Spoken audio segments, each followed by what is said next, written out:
vous salue dans le puissant nom de notre Seigneur et Sauveur Jésus-Christ de Nazareth. Alléluia. Amen. Prenons nos Bibles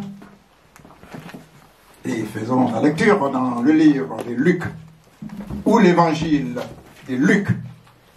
Luc 2, verset 21 à 32. Je vais demander à ma sœur Épiphanie de se lever et de lire Luc 2 dans le Nouveau Testament, le 3e évangile, Luc 2, verset 21. Attendez.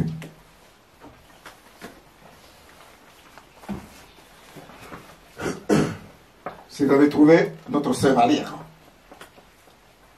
Puis le moment vint pour Joseph et Marie d'accomplir la cérémonie de purification qu'ordonne la loi de Moïse. Ils amenèrent alors l'enfant au temple de Jérusalem pour le présenter au Seigneur, car il est écrit dans la loi du Seigneur: tout garçon premier-né sera mis à part pour le Seigneur. Il devait offrir aussi le sacrifice que demande la même loi, une paire de tourterelles ou 2 jeunes pigeons. Il y avait alors à Jérusalem un certain Siméon. Cet homme était droit, il respectait Dieu et attendait celui qui devait sauver Israël. Le Saint-Esprit était avec lui. Et il lui avait appris qu'il ne mourrait pas avant d'avoir vu le Messie envoyé par le Seigneur. Guidé par l'Esprit, Siméon alla dans le temple. Quand les parents de Jésus amenèrent le petit enfant afin d'accomplir pour lui ce que demandait la loi, Siméon le prit dans ses bras et remercia Dieu en disant: Maintenant, Seigneur, tu as réalisé ta promesse. Tu peux laisser ton serviteur mourir en paix, car j'ai vu de mes propres yeux ton salut, ce salut que tu as préparé devant tous les peuples. C'est la lumière qui te fera connaître aux nations du monde, et qui sera la gloire d'Israël, ton peuple. Amen. Alléluia. Père Céleste, nous voulons ce matin te remercier, toi qui es notre roi, qui est notre Dieu. Père, nous ne sommes rien sans toi. Nous vivons par toi et pour toi. Nous sommes là ce matin, oh Dieu d'Abraham, pour toi, pour te louer, pour t'exalter, pour entendre ta douce parole, ta parole qui transforme, ta parole, oh Dieu, qui purifie. Seigneur, voici ton peuple. Parle. Parle à ton peuple ce matin au nom de Jésus de Nazareth. Merci Seigneur. Amen. Amen. Que je sois totalement effacé. Qui est Luc qui a écrit ce livre? Qui est Luc? Luc, c'est des médecins qui voyageaient souvent avec l'apôtre Paul. Mais pourquoi il a écrit ce livre? Luc raconte ce que de nombreuses personnes qui ont connu Jésus ont annoncé. Mais pour qui ce livre a été écrit? Pour les gens qui voulaient savoir quel genre de personne Jésus était. Comme nous aujourd'hui, il y a beaucoup de personnes qui se posent la question. Le thème de mon message ce matin: pourquoi doit-on accepter Jésus comme son sauveur personnel? Pourquoi? Quand on sort, on parle de Jésus. Jésus vous aime. Acceptez Jésus. Pourquoi moi, je vais accepter Jésus? J'adore le marigot, le tarot et mon partage. Et on me dit: Gaston, laisse tout ça, viens adorer Jésus. Accepte Jésus comme ton sauveur. Pourquoi? Alléluia. Amen. Alléluia. Amen. Tout d'abord, qui était Jésus? Ou qui est Jésus? Dans notre monde, beaucoup de personnes se posent la question de savoir qui était Jésus ou qui est Jésus. Beaucoup se posent la question. Qui est Jésus? Bien aimé, d'abord, Jésus n'est pas une religion. Il y a des fois, tu leur dis: Jésus vous aime. Ah, mais moi j'ai ma religion. Non! Jésus n'est pas une religion.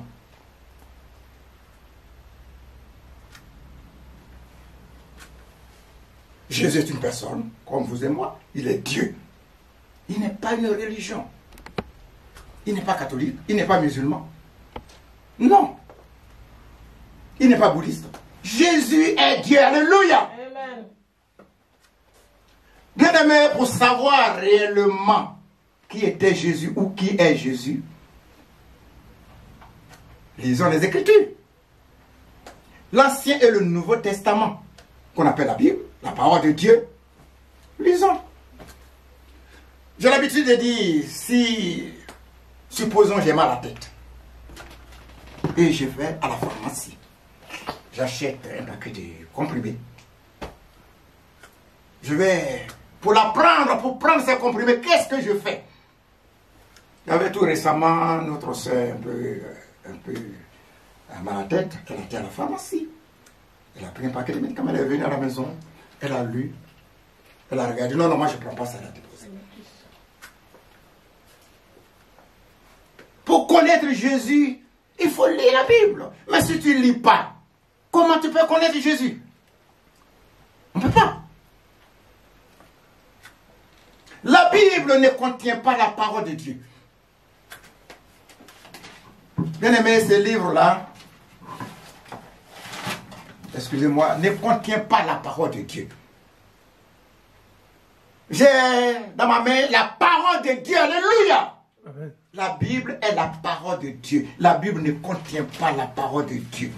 Lisons la parole de Dieu. Et chacun de nous saura qui est Jésus.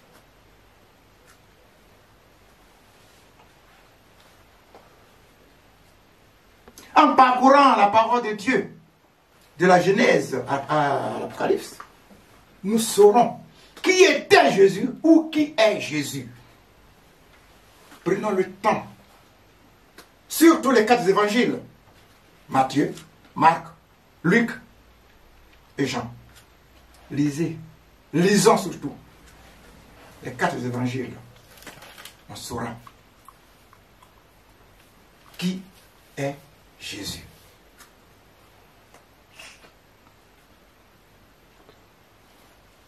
La Bible dit Jésus était annoncé dans l'Ancien Testament 400 ans auparavant par des prophètes avant sa naissance. 100 ans, 2, 3, 400 ans avant que Jésus ne soit né. Les hommes, vous comme moi, ils ont annoncé que Jésus sera né. Incroyable, mais vrai. 400 ans avant. Tous ceux qui ont annoncé, même d'autres, beaucoup sont morts. Ils sont tous morts déjà. Le prophète Isaïe a prédit que le Messie doit naître d'une façon miraculeuse. Il a dit, la Vierge deviendra enceinte. Elle enfantera un fils. Et elle lui donnera le nom d'Emmanuel. Isaïe 7, 14.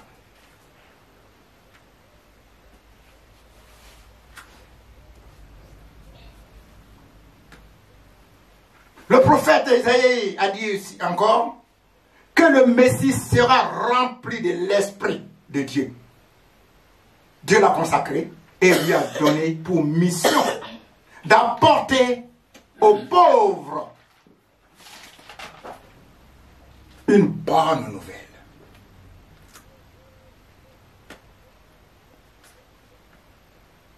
Ésaïe 61, 1.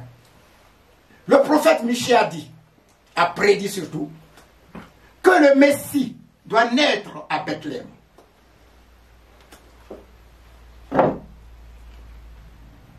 Managaz, tu peux me lire Michée 5, 1. Avant que Jésus soit né, 400 ans avant. Michée 5, 1.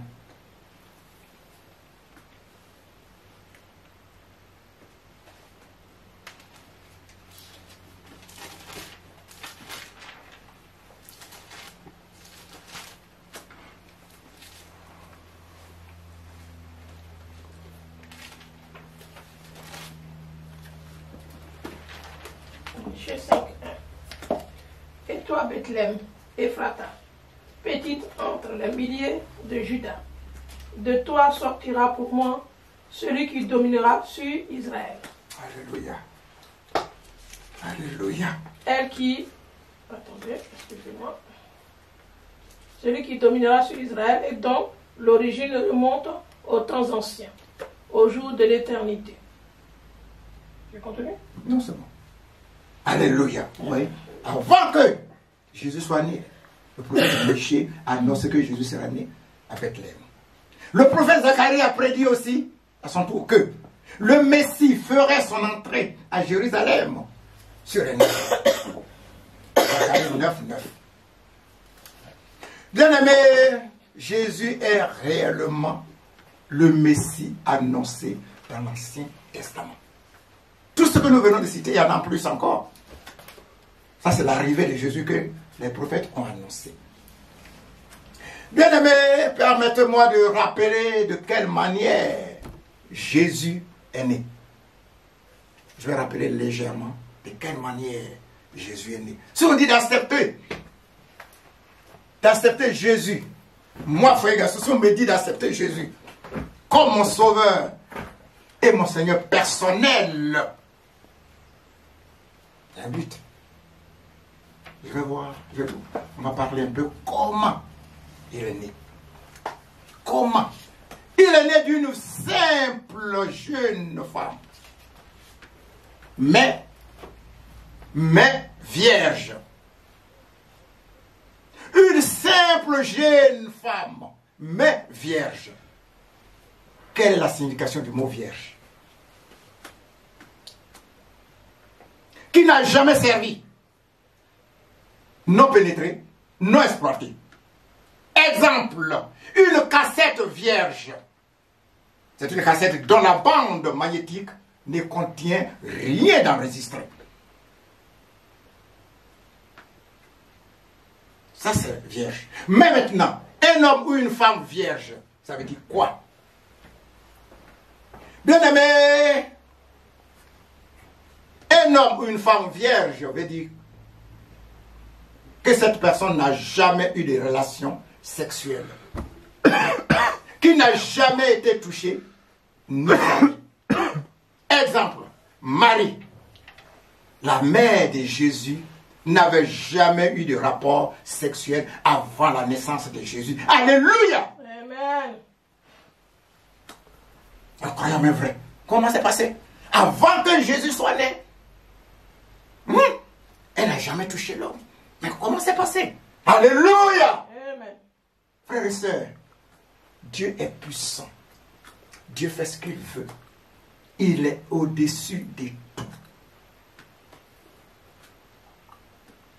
Bien-aimé, la naissance de Jésus avait confondu beaucoup de personnes de son temps. En voyant cette naissance, les gens sont dépassés. Une vierge qui tombe enceinte brusquement. Un de 4 matins, son ventre pousse. Et elle va accoucher.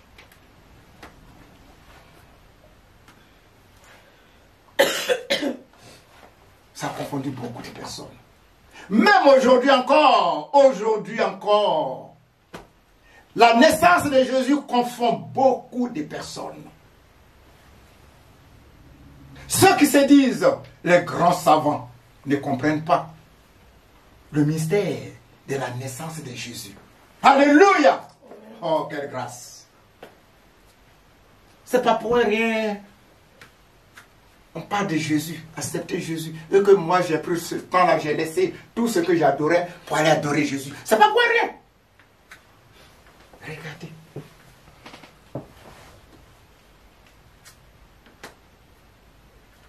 Une naissance mystérieuse.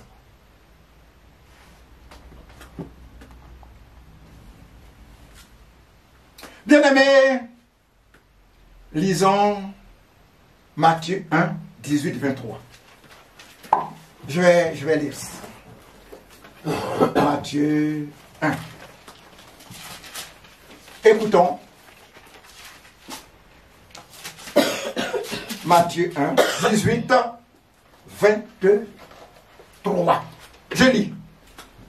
Voici de quelle manière arriva la naissance de Jésus. Marie, sa mère, ayant été fiancée à Joseph, se trouva enceinte par la vertu, ça veut dire que par la puissance du Saint-Esprit, avant qu'ils avaient habité ensemble. Ça, chez nous, ça arrive. Hein. Tes parents peuvent aller choisir une belle demoiselle là, en disant aux parents que cette jeune fille, votre fille, sera la femme de mon enfant. Et elle est chez ses parents. Le mari aussi est chez ses parents. Elle grandit. Avant que le mariage se fasse. C'est comme ça. Chez eux, c'est à peu près comme ça. Cette jeune demoiselle Marie, ses parents l'ont choisi pour Joseph. Ou les parents de Joseph l'ont choisi pour leur enfant.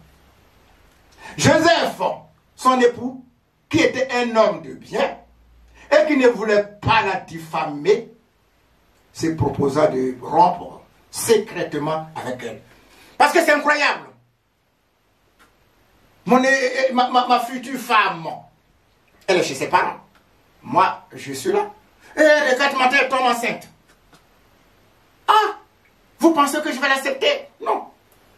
Lui, il voit la façon, moi, de la façon que c'est qu'elle me trompe. Bon, moi, je vais la laisser.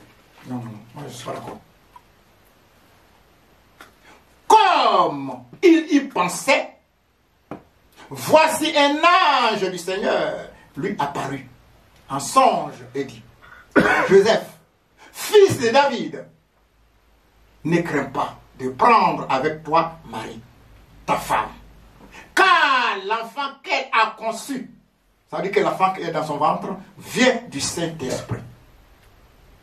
Amen, amen. Merci Seigneur. Elle enfantera un fils. Dieu a annoncé déjà. Et tu lui donneras le nom de Jésus. Alléluia. Quelle grâce. Quelle grâce. Frères et sœurs, pourquoi ne pas accepter Jésus? Jésus n'est pas... Bon, je ne peux pas citer les noms, mais franchement, Jésus n'est pas une religion. Si on parle de Jésus, il n'est pas une religion. Jésus est né sous la loi juive. Il n'est même pas... Il ne connaît pas ce qu'on appelle chrétien. Il ne connaît pas ce qu'on appelle catholique. Il ne connaît pas ce qu'on appelle musulman. Il ne connaît pas ce qu'on appelle bouddhiste. Pour dire que, oui, parce que lui, il est musulman, c'est pour cela qu'on me dit d'être musulman. Non! Non! Jésus ne connaît pas ça. On dit de choisir la personne Jésus. Alléluia! Ce n'est pas aller choisir Pierre ou Paul. On dit Jésus.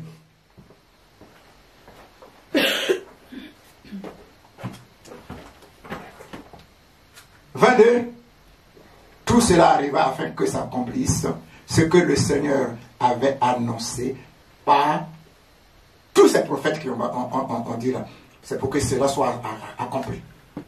Voici, la Vierge sera enceinte, elle enfantera un fils et on lui donnera le nom de Emmanuel. Alléluia! Alléluia! Oh Seigneur, quelle grâce! Quelle grâce! Quelle grâce! Pourquoi doit-on accepter Jésus comme son sauveur personnel? Parce que Jésus est incomparable à un être, à aucun être humain sur notre terre, sur cette terre de vivant. On ne peut pas comparer Jésus à, je peux dire quoi, à Gaston, à Pierre, à Paul. Non, non. Frères et sœurs, non. Si on compare Jésus à je peux dire quoi, à Pierre ou Paul, c'est qu'on se trompe. Jésus est Dieu. Alléluia. Frères et sœurs, il est incomparable par sa naissance. C'est que nous avons lu. Il est incomparable par ses actes. Matthieu 4, 23. Je ne sais pas si... Daryl, tu peux me dire Matthieu 4, 23. Et vous pouvez noter Marc 6, 13. Mais Matthieu 4, 23, tu peux me dire ça. Par ses actes.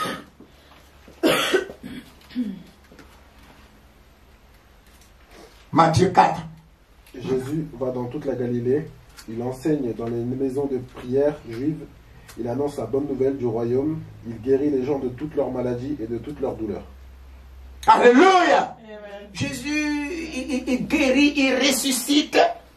Jésus fait des choses miraculeuses. Oh, frères et sœurs, Jésus est bon. Il est doux. Il est doux, Jésus. Alléluia. Alléluia. Par sa mort. Matthieu 27, 45 et 50. Et Madame Gaston me dit Matthieu 27, 54. Vous allez voir, par sa mort. Quand Jésus a la larme, à midi pile, tout a sombré. La nuit automatiquement. Et le soldat qui est à côté dit, ah, c'est vrai, ce type est vraiment juste. Alléluia. Lis-moi ça. Matthieu 27, 54. Matthieu 27, 54. Le centenier et ceux qui étaient avec lui pour garder Jésus, ayant vu le tremblement de terre et ce qui venait d'arriver, furent saisis d'une grande frayeur et dit, assurément cet homme était fils de Dieu. Alléluia. Alléluia. Il est fils de Dieu. Il n'est pas Pierre-Paul. Jésus est homme et Dieu à la fois. Alléluia. Amen. Oh, oh, quelle grâce. Ésaïe 9, 6. Philippiens 2, 6, 7. Bien-aimés, on continue. Jésus est Dieu. Il est venu sur la terre pour nous enseigner, pour nous guérir, pour nous corriger, pour nous pardonner. Jésus pardonne le péché. Et mourir pour nous. Alléluia. Jésus est venu pour nous enseigner, pour nous corriger, pour pardonner nos péchés et mourir sur la croix de Golgotha.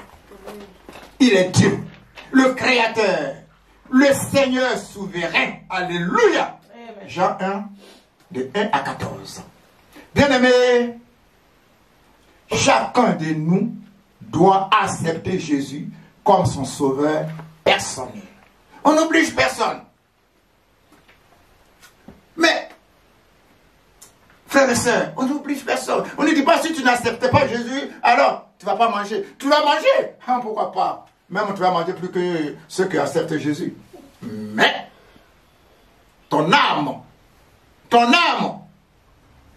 sera perdue. Pourquoi accepter Jésus comme son sauveur personnel? Parce que la Bible dit, nous avons tous péché.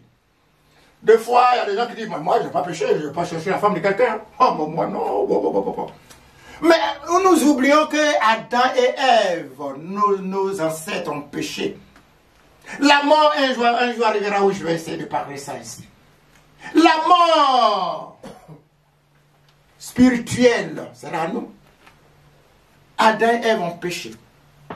Et Dieu les a chassés de leur trône, je peux dire. Et tous ceux qui naissent de la relation d'une femme et d'un homme sont tous des pécheurs. Personne ne peut dire que, ah non, mais moi je n'ai pas péché. Hein. Ah non, moi je suis correct. Tu n'es pas correct. Non, tu n'es pas correct.